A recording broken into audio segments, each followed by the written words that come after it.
ഇതെല്ലാം എനിക്ക് പത്രം ഓഫീസിൽ വന്ന വായനക്കാരുടെ കത്തുകളാണ്. ഈ ലക്കം വാരിക പുറത്തിറങ്ങിയപ്പോൾ വായനക്കാർക്കൊരു സംശയം. ഉണ്ണിയുടെ മരണം കൊലപാതകമോ അതോ ആത്മഹത്യയോ എന്ന്. സത്യം എന്താണ് മമ്മി? എനിക്കറിയില്ല കുട്ടി. ഒന്ന് മാത്രം അറിയാം, ഉണ്ണി മരിച്ചു. ആ മരണത്തിന്റെ പിന്നിൽ എന്റെ ഡാഡി ഉണ്ടെന്ന് ഞാൻ വിശ്വസിക്കുന്നു.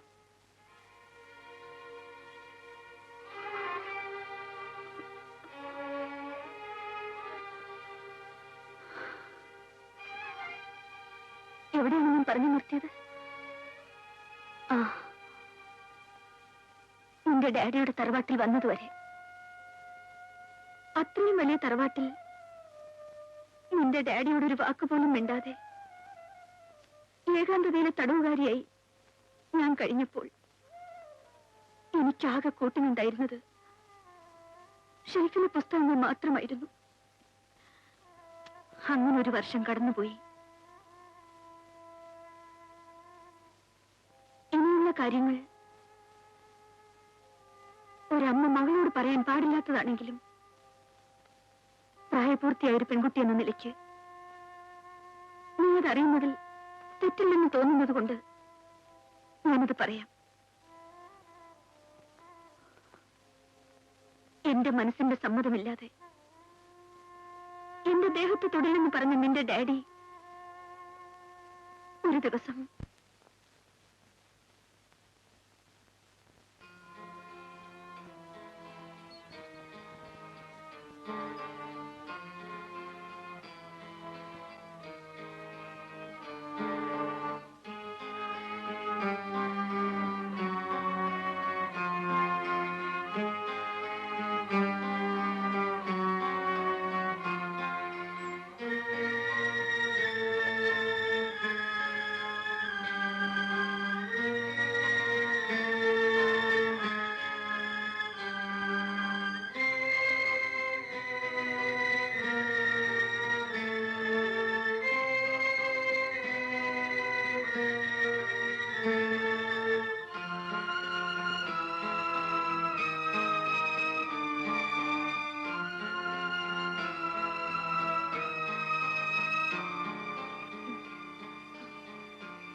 എന്താ ഇത്?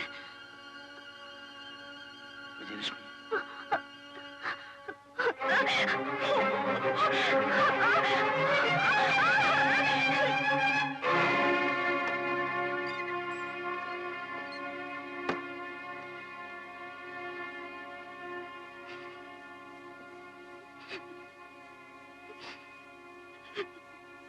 sorry.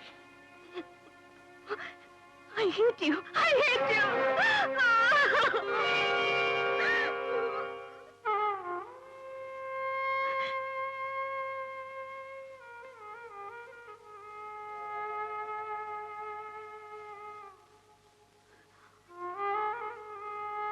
സ്ത്രീയുടെ സമ്മതമോ സഹകരണമോ ഇല്ലാതെ തന്നെ അമ്മയാകാനുള്ള ശാപം പ്രകൃതി അവൾക്ക് നൽകിയിട്ടുണ്ട്. അങ്ങനെ ഞാനും ഗർഭിണിയായി. എന്റെ ഉദരത്തിൽ വളർന്നു വന്ന ആ ജീവനെ നിന്നെ നശിപ്പിക്കുവാൻ എന്റെ മനസ്സെന്നോട് മന്ത്രിച്ചതാണ്. മമ്മി അന്നത് ചെയ്തിരുന്നെങ്കിൽ എനിക്കിന്ന് ഇത്രയ്ക്ക് വേദനിക്കേണ്ടി വരില്ലായിരുന്നു. ഞാനറിയാതെ എന്റെ മനസ്സിൽ ഉറങ്ങിക്കിടന്നിരുന്ന മാതൃത്വം എന്നെ കൊണ്ടത് ചെയ്യിച്ചില്ല മോളെ. നിന്റെ ഡാഡി എന്ത് തെറ്റാണ് ചെയ്തതെന്ന് നീ എന്നോട് ചോദിച്ചില്ലേ? ഞാൻ ജീവന് തുല്യം സ്നേഹിച്ച ഉണ്ണിയെ എന്നിൽ നിന്ന് അകറ്റിയത് തെറ്റല്ലേ? എന്നെ സ്നേഹിച്ചു പോയെന്ന കുറ്റമല്ലാതെ മറ്റൊന്നും ചെയ്യാത്ത പാവ ഉണ്ണിയെ കൊന്നത് ക്രൂരതയല്ലേ?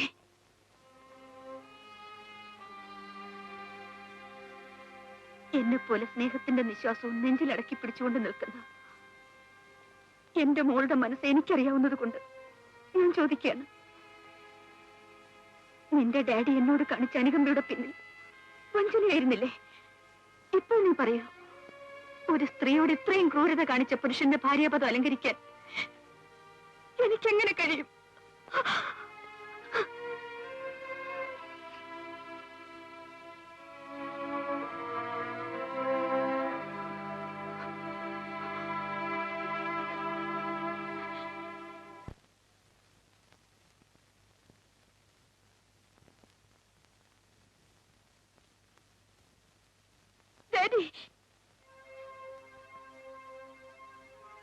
ഡാഡിയെ കുറിച്ച് എനിക്ക് വലിയ മതിപ്പും ബഹുമാനമായിരുന്നു.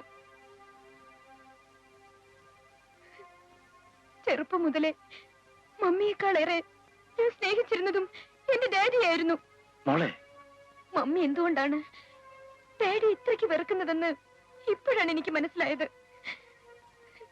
ഡാഡിക്ക് എങ്ങനെ ഇത്രയ്ക്ക് ക്രൂരനാകാൻ കഴിഞ്ഞു?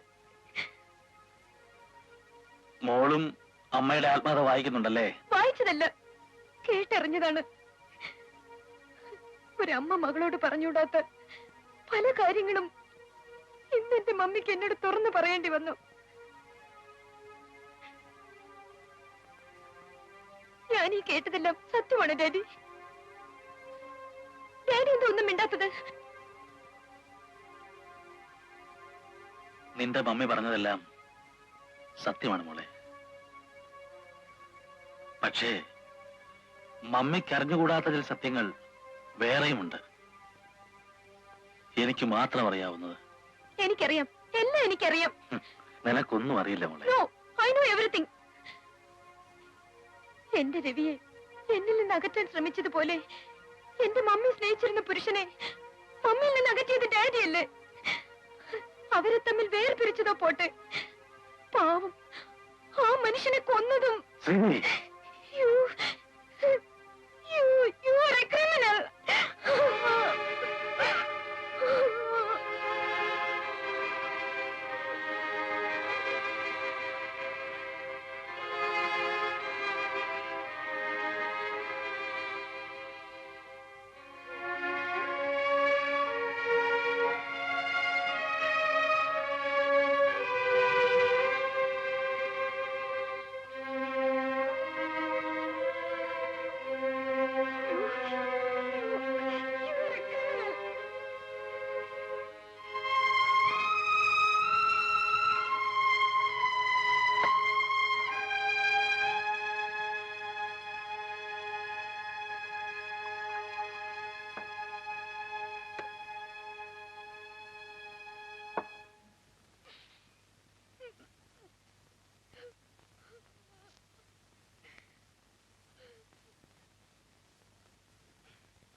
ക്രിമിനൽ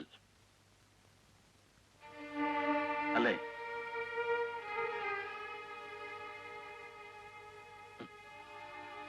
ഈ ലോകത്ത് ഞാൻ ഏറ്റവും കൂടുതൽ സ്നേഹിക്കുന്ന എന്റെ മോള് ഡാഡിയുടെ മുഖത്ത് നോക്കി എന്താ വിളിച്ചത്? ക്രിമിനൽ അല്ലേ? മതി, തൃപ്തിയായി മോളെ. എന്റെ സത്യം ലോകത്തെ അറിയിക്കണമെന്ന് എനിക്ക് വാശിയില്ല. ഉണ്ടായിരുന്നെങ്കിൽ നിന്റെ മമ്മിയെ പോലെ ഞാനും ആത്മകഥ എഴുതുമായിരുന്നു. പക്ഷേ നിന്റെ മമ്മിയുടെ മൊഴി കേട്ട് കഴിഞ്ഞതെല്ലാം മറന്ന് ഇന്ന് നീ എന്നെ പ്രതിക്കൂട്ടി നിർത്തിയപ്പോ ഇത്രയും കാലം എന്റെ മനസ്സിൽ കിടന്ന് വീർപ്പ് കൂട്ടുന്ന കുറെ സത്യങ്ങൾ ഇനിയും എനിക്കിത് പറയാതിരിക്കാൻ വയ്യ.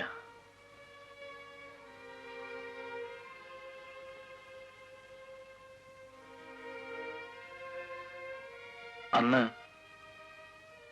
അമ്മാവന്റെ കത്ത് കിട്ടി ഞാൻ തറവാട്ടിലേക്ക് ചെല്ലുമ്പോ വിജയലക്ഷ്മിക്ക് അങ്ങനൊരു പ്രേമബന്ധം ഉള്ളതായി എനിക്കറിയില്ലായിരുന്നു. ഒരു വശത്ത് എന്നെ ഞാനാക്കിയ അഭിമാനിയായ എന്റെ അമ്മാവൻ, മറുവശത്ത് സ്നേഹിക്കുന്ന രണ്ട് മനസ്സുകൾ. ഒടുവിൽ വിജയലക്ഷ്മിയെ അവൾ ആഗ്രഹിച്ച പുരുഷന്റെ കൈകളിൽ തന്നെ ഏൽപ്പിക്കാനുള്ള തീരുമാനത്തോടെ ഞാൻ ഉണ്ണിയെ കാണാൻ ചെന്നു. നിങ്ങളുടെ മനസ്സ് കാണാൻ എനിക്ക് കഴിയും. പക്ഷേ അമ്മാവൻ അറിഞ്ഞുകൊണ്ട് ഈ വിവാഹം നടക്കുമെന്ന് എനിക്ക് തോന്നുന്നില്ല.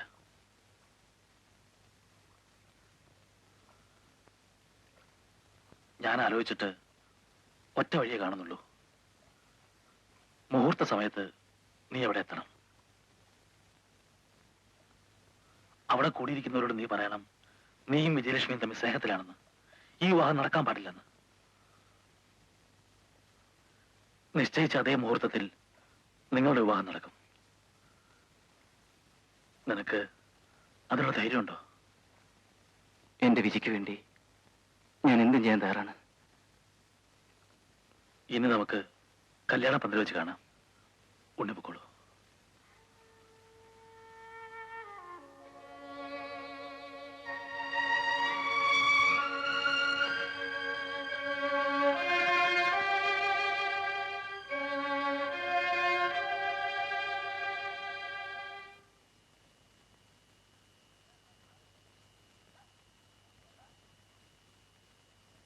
അങ്ങനെ അങ്ങനെ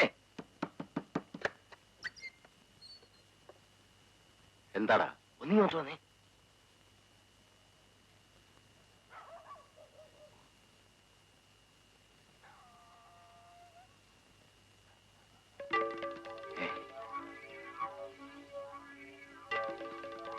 നേരാണോടാ? അതേ അങ്ങനെ വിവാഹ മുഹൂർത്തത്തിൽ ഉണ്ണി കൂട്ടുകാരുമായി വന്ന് ബഹളം വയ്ക്കാൻ പരിപാടി ഇടുന്നു ഞാൻ എന്റെ കാതുകൊണ്ട് കേട്ടതാ.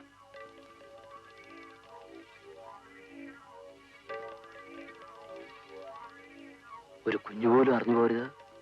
ഇല്ല അങ്ങനെ.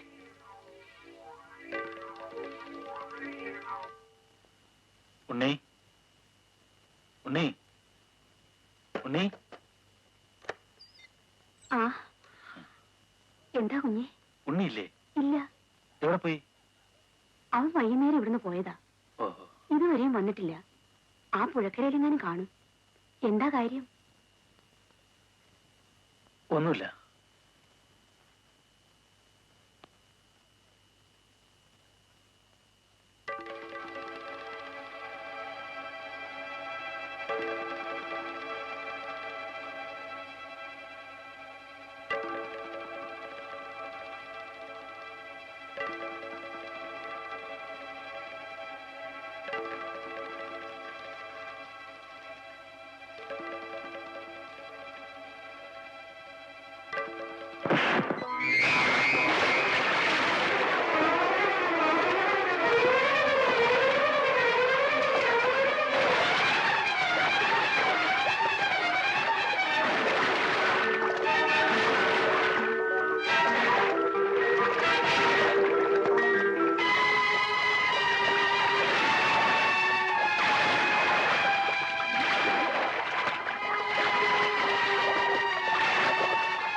ശേന,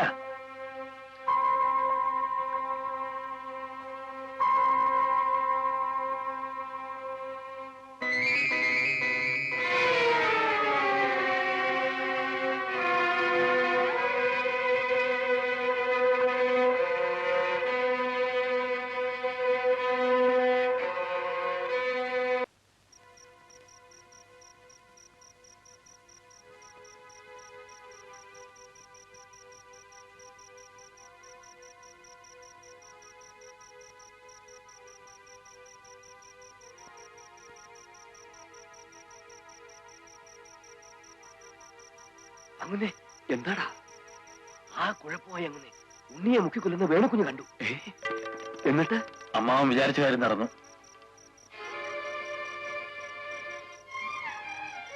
ഉണ്ണി മരിച്ചു.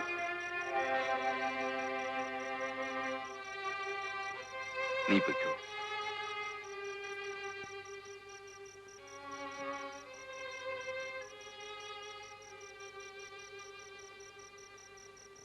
അമ്മാവൻ ഇത്രയും വലിയ കടങ്ങി കാണിക്കുമെന്ന് ഞാൻ വിചാരിച്ചില്ല. മോനെ, നീയെങ്കിലും എന്നെ മനസ്സിലാക്കണം.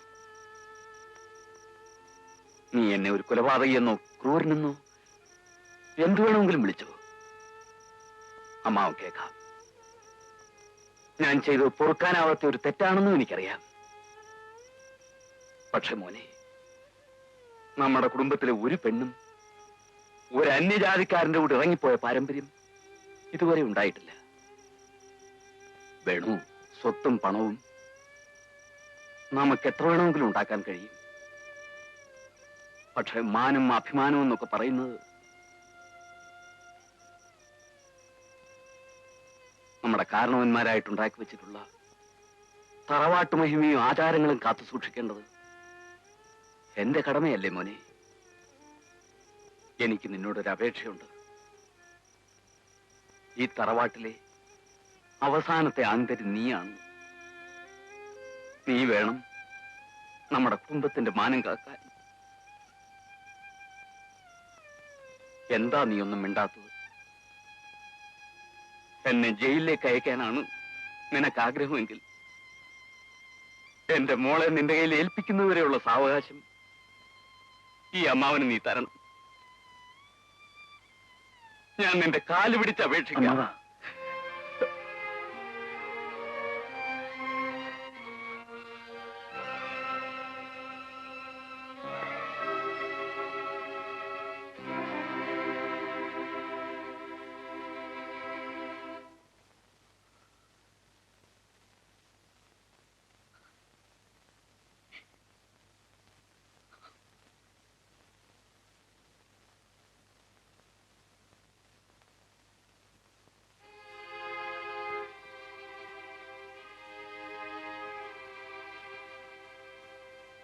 ഇനി എന്റെ മോള് പറയണം ഡാഡി ചെയ്തത് തെറ്റെന്താണെന്ന്. കല്യാണ പന്തലിൽ ഒരിക്കലും വരാത്ത കാമുകനെയും കാത്തിരുന്ന് എന്റെ മുറപ്പെടിന്റെ കഴുത്തിൽ താലി കെട്ടി അമ്മാവന്റെയും തറവാടിന്റെയും മാനം കാത്തു. അതാണോ ഞാൻ ചെയ്ത തെറ്റ്?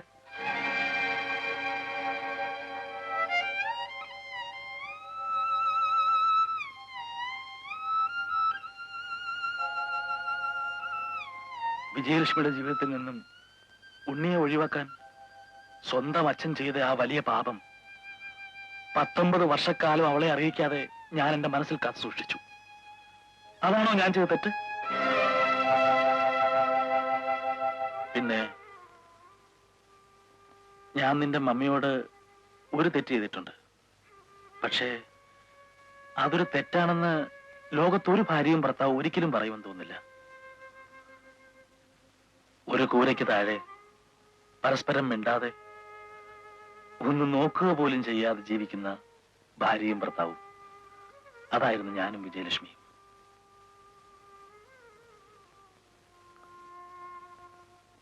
അമ്മയായാൽ കഴിഞ്ഞതൊക്കെ മറന്ന് ഒരു പുതിയ കുടുംബജീവിതത്തെക്കുറിച്ച് ആലോചിക്കാൻ വിജയലക്ഷ്മി കഴിയുമെന്ന് ഞാൻ ആശിച്ചു. പക്ഷേ നിനക്കറിയാം, നീ ജനിച്ചതിന് ശേഷം അവൾ എന്നിൽ നിന്നും കൂടുതൽ അകന്നതേ ഉള്ളൂ. എല്ലാ വേദനകളുടെ ഉള്ളിലൊതുക്കി കഴിഞ്ഞ ഒരു പുരുഷായുസിന്റെ നീണ്ട 19 വർഷക്കാലത്തിനിടയ്ക്ക് ഒരിക്കൽ പോലും തോറ്റു എന്നെനിക്ക് തോന്നിയിട്ടില്ല. എന്നോടുള്ള പക തീർക്കാൻ വേണ്ടി നിന്റെ മമ്മി എഴുതിയ ആത്മകഥ വായിച്ച് നാട്ടുകാരനെ പരിഹസിച്ചപ്പോഴും ഞാൻ നോക്കാതെ പിടിച്ചു നിന്നു.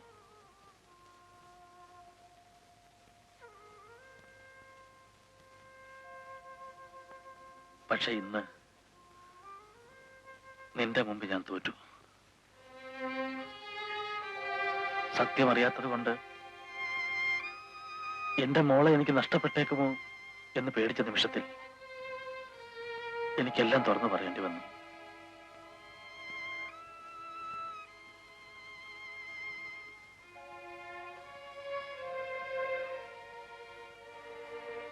ഇനി എന്റെ മോള് പറയണം, ആമ ഈ ക്രിമിനൽ പറയുമോളെ?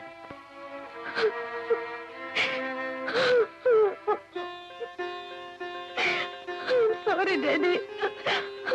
Sorry.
എന്റെ പ്രിയമുള്ള വായനക്കാർക്ക് എന്റെ ആത്മകഥയുടെ 12ാമത്തെ അധ്യായം വരെ നിങ്ങൾ വായിച്ചിരിക്കുമല്ലോ.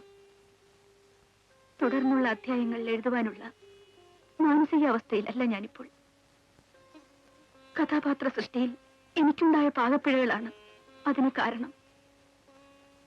ആത്മകഥ ആത്മാവിന്റെ ഭാഷയാണെന്ന വിശ്വാസക്കാരിയായ എനിക്ക് എവിടൊക്കെയോ തെറ്റുപറ്റിയെന്നൊരു തോന്നൽ. എന്റെ ഭർത്താവിന്റെ കഥാപാത്ര സൃഷ്ടി കറുത്ത ചായക്കൂട്ടിലായിപ്പോയെന്ന് ഇന്നാണ് എനിക്ക് ബോധ്യം വന്നത്. ഇന്നു മുതൽ ഭർത്താവിനെ സ്നേഹിക്കുന്ന ഉത്തമയായ ഒരു കുടുംബിനിയായി ജീവിക്കാൻ ഞാൻ ആഗ്രഹിക്കുന്നു. മറ്റുള്ളവരുടെ ദുഃഖങ്ങളും നൊമ്പരങ്ങളും ഒരു ഫ്രീ എന്റർടൈൻമെന്റായി കാണുന്ന വായനക്കാർക്ക് എന്റെ ആത്മകഥാ പ്രകാശനം ഇതോടെ നിർത്തലാക്കുന്നത് വിഷമമുണ്ടാകുമെന്ന് എനിക്കറിയാം. എങ്കിലും നിങ്ങളുടെ അനുവാദത്തോടെ നിർത്തട്ടെ.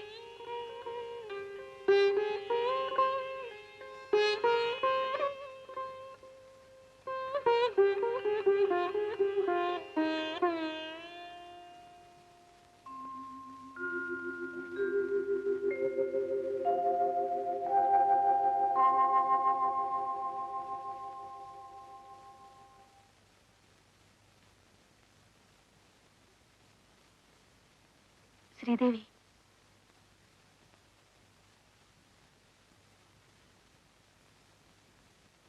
നിന്റെ ഡാഡിക്കാണോ മോളെ കാപ്പി? അതെ മമ്മി. ഇങ്ങ് തരൂ, ഞാൻ കൊണ്ടുപോയി കൊടുക്കാം. ഇങ്ങ് തരൂ മോളെ.